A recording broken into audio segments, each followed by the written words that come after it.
A state investigation has uncovered roughly $46,000 in misused public funds by a former financial assistant with the city of Spencer, Iowa.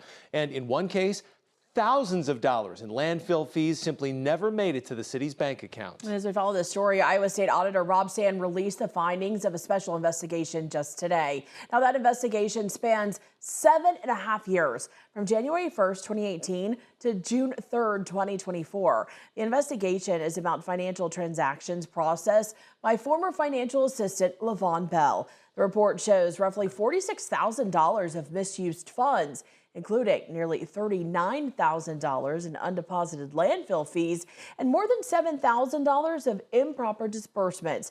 During the investigation, Sand's office compared fees collected at the Northern Plains Regional Landfill, which didn't match the records filed by the city. The investigation began in June of 2024, as I mentioned, when city leaders noticed cash missing following an event. When Bell was questioned about the cash, she first couldn't produce the money, but eventually she returned the cash in denominations that were different than the original payments. During the investigation, Bell admitted to taking the cash. She cited personal financial difficulties, to include her husband's illness and unemployment, as reasons for her actions. Additionally, the report outlines various improper payments made to Bell, like unearned payroll and excess leave, along with unauthorized credit card purchases, including payments for her personal cell phone service. This was able to happen, as in most cases, because of a lack of segregation of duties. You see this very commonly in our reports. It means that there's not enough people taking part in the processing and the handling of taxpayer dollars. And when one person is doing the whole thing, they've got the keys to the kingdom, and it's going to be hard for anyone to know if they're doing something improper. The city of Spencer released a statement just this morning detailing their reform procedures to prevent any future misconduct.